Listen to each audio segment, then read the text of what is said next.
15 अगस्त 2021 भारत का यौम आज़ादी यौम स्याह में कैसे बदला। वो जिन्हीं पाँव के लिए जूते तक नसीब न थे, उनके हाथों दुनिया के महंगे तरीन ब्रांड पहनने वालों को शिकस्त के जूते कैसे पड़ गए। कैसे नाकस मटेरियल से वेल्ड शुदा बंदूकें 58 मुल्कों की तोपों और जेट फाइटर्स पर भारी पड़ी। चलिए ये बहस भी एक तरफ, अफगान पिछले 40 साल से हालते जंग में हैं। इसका सीधा सा मतलब यह है कि वहाँ कोई ऐसा तालीमी इदारा मौजूद नहीं जो मुआशी, सियासी और समाजी सतह पर कौम को बहुत ऑर्गेनाइज कर सके। तो फिर ये ढीले पजामे और बिखरी दाढ़ियों वाले दरवेश कैसे इतने ऑर्गेनाइज्ड हुए कि 58 मुल्कों के न सिर्फ इंटेलिजेंस नेटवर्क तबाह किए, बल्कि कुफार के मुखालिफ इन्होंने जो हिकमती अमलियाँ तरतीब दी वो किसी भी तौर पर एक जाहिल, अनपढ़ और न तजुर्बाकार गिरोह कभी भी ऐसी हिकमती अमलियाँ तरतीब नहीं दे सकता।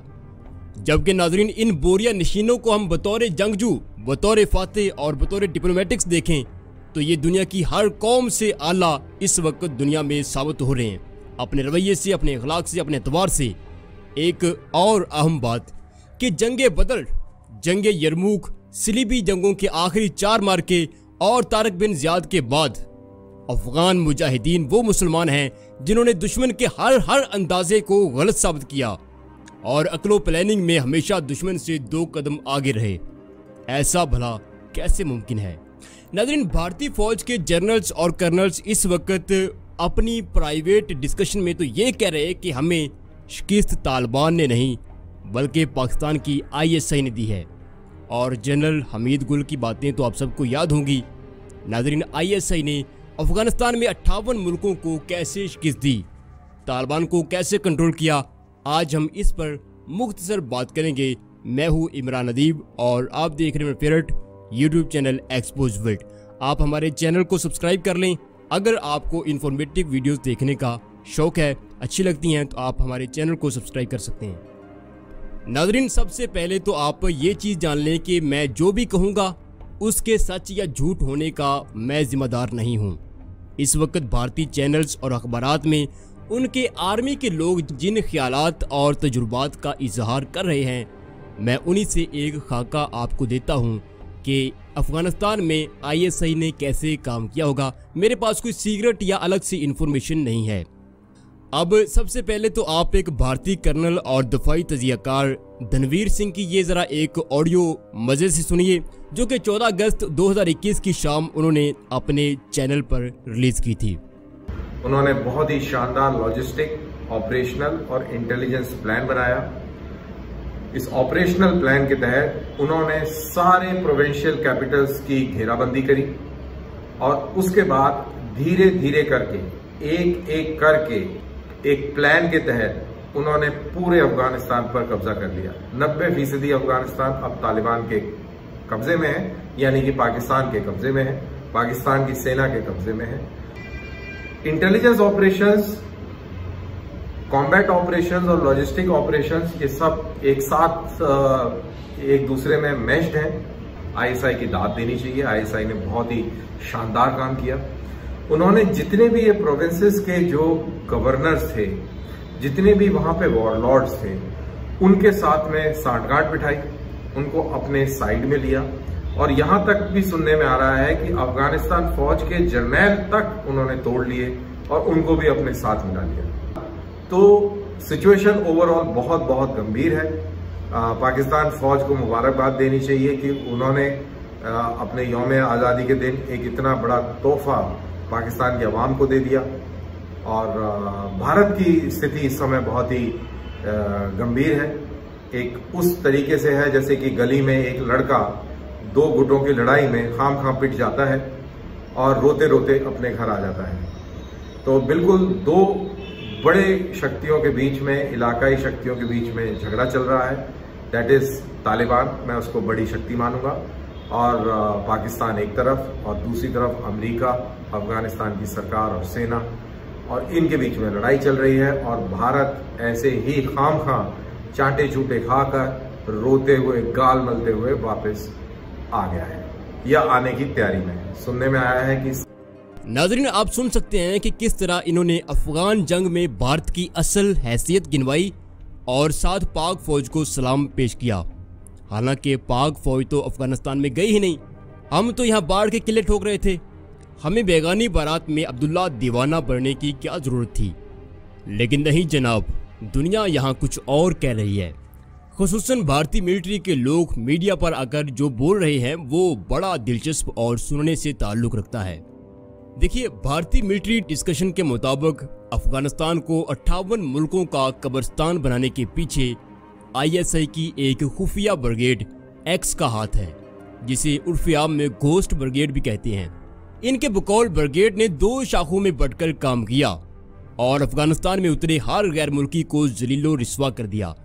अब ISI की पहली शाख के लोग अफगानिस्तान में अमेरिका और इंडिया की हमायत याफ्ता हुकूमत में घुसे और अंदर ही अंदर अफगान हुकूमत के अहम तरीन ओहदों तक पहुंचे।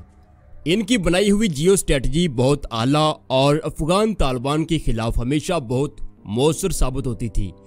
यही वजह थी कि अमेरिका अफगान हुकूमत पर बहुत अंधा भरोसा करता था, जिसका इन्होंने अभी इजहार भी किया।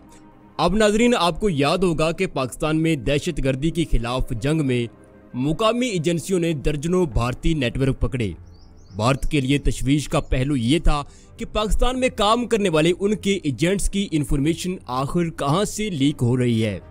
दरअसल अफगान हुकूमत में मौजूद ISI की ब्रिगेड एक्स के लिए पाकिस्तान की तरफ अफगानिस्तान और ईरान के रास्ते भेजे जाने वाले इंडियन और इसराइली जासूसों की इंफॉर्मेशन तक पहुंचना अफगान हुकूमत में बैठकर बहुत आसान था।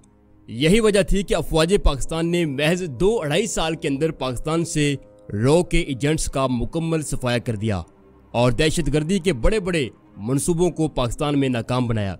अफगान हुकूमत में वैसे तो तकरीबन हर दूसरा शख्स ही दुनिया की किसी न किसी एजेंसी का एजेंट था, लेकिन इसमें ISI ने जिस तरह घुसकर रोल प्ले किया और अमेरिका के ट्रिलियंस डॉलर बर्बाद किए, अफगान हुकूमत को अंदर ही अंदर खोखला किया, वो पूरी स्ट्रेटजी समझ से बालातर है। अब नाजरीन, ब्रिगेड एक्स की दूसरी शाख तालिबान में जाकर निकलती है।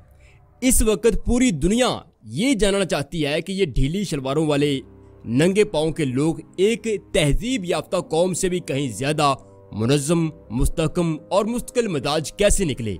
दुनिया ये जानना चाहती है।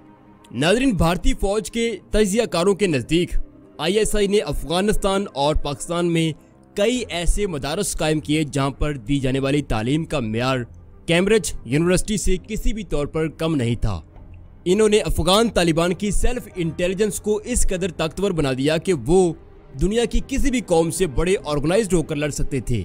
लेकिन तालीम की ये ऑफर सब के लिए नहीं थी, क्योंकि इस तरह फिर राज न रहता। गिने चुने मदारस में गिने चुने लोगों को ही तालीम दी गई। यूं ISI की ब्रिगेड एक्स ने तालिबान की मुकम्मल लीडरशिप के माइंडसेट को न सिर्फ बदला, बल्कि उन्हीं इंटेलिजेंस ऑपरेशंस की खसूसी तरबियत भी दी, जिसका बराह रास्त असर तमाम तालिबान जंगजुओं को हुआ। अब नाजरीन, कुछ इंडियंस के बकौल पिछले कुछ सालों से पाकिस्तानी फौज के लोग बराह रास्त तालिबान जंगजुओं को लीड कर रहे थे, यानी कि उनके सरबराह थे। तालिबान की तमाम वार स्ट्रेटजी, डिप्लोमेसी और लॉजिस्टिक प्रोग्रामिंग को डिजाइन कर रहे थे। दूसरी तरफ इंडिया अफगानिस्तान में बैठकर पाकिस्तान के हवाले से जिन मकासद को हासिल करना चाहता था, उन्हीं हर बार अनदेखे हाथ रोक रहे थे, जिस पर भारतीय मिलिट्री के लोग कहते हैं कि हमें यकीन हो गया कि गनी हुकूमत में इस वक्त ISI पूरी तरह एक्टिव है और वो अमेरिका के भरोसे को मुकम्मल तौर पर जीत चुकी है। यानी गनी हुकूमत और अमेरिका के साथ भी ISI और अफगान तालिबान के साथ भी ISI खड़ी थी, दोनों तरफ से। अब इंडियन कर्नल धनवीर सिंह के बकौल अफगान तालिबान के मुतल्लिक जो क्यास था कि ये 70,000 लोग 3 लाख अफगानी फौज का मुकाबला नहीं कर सकेंगे, उसके बाद जब काबल पर चढ़ाई हुई तो भारत और अमेरिका की तरफ से जो अंदाजे थे कि काबल 70 दिन में जा सकता है, 25 दिन में धड़न तख्ता हो सकता है, लेकिन काबल तो 7 दिन भी अफगान फौज और हुकूमत के साथ न टिक सका। मैंने नाजरीन खुद सुना कि मेजर गोबर आर्या 14 अगस्त की शाम शदीद झुंझलाया हुआ था और उसे कुछ समझ नहीं आ रही थी कि अब वो किस किस्म का बाबा वांगा बने, क्योंकि उसकी सब प्रेडिक्शंस हर अगले घंटे में हवा में उड़ रही थीं। नाजरीन, कर्नल धनवीर सिंह के बकौल 13 अगस्त की शाम सदारती महल के अंदर और बाहर ISI के लोग आपस में राब्ते में थे। अफगान तालिबान और अफगानी फौज दोनों तरफ ISI के लोग अहम तरीन ओहदों पर थे। ISI ने अफगान फौज और हुकूमती ओहदेदारों को ऐन वक्त पर कुछ इस तरह डील किया कि वो किसी भी किस्म की मज़ाहमती कार्रवाई से बाज रहे और सूबे पर सूबा फतह होता गया। यानी ये तो बड़ी साफ सी बात है कि अगर दोनों तरफ ही ISI बैठी है तो उन्होंने यकीनी तौर पर आपस में ही डील की होगी, यानी कि अफगान फौज की तरफ से भी और तालिबान की तरफ से, तो ये टोटली तौर पर आपस में की गई एक डील हो सकती है। अच्छा, भारतीयों के बकौल ISI ने उन्हें खतरनाक हद तक बेवकूफ़ बनाया है।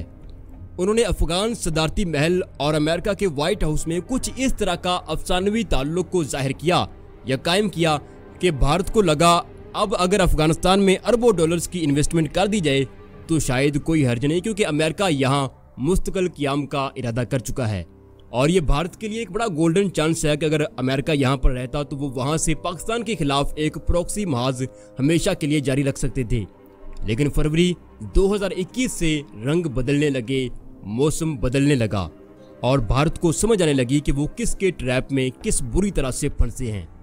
लेकिन ISI की ब्रिगेड X, जिसे घोस्ट ब्रिगेड भी कहते हैं, जो कि अमेरिका और भारत के लिए चक्की के दो पार्ट की तरह थी।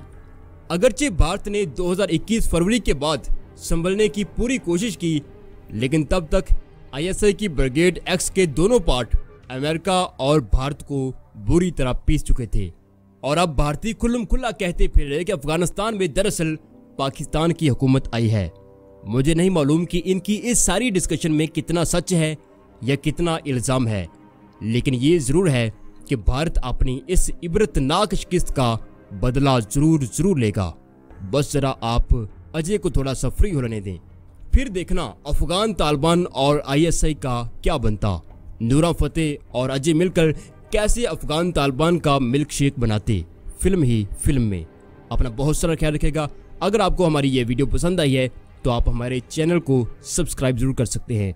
अल्लाह हाफिज़।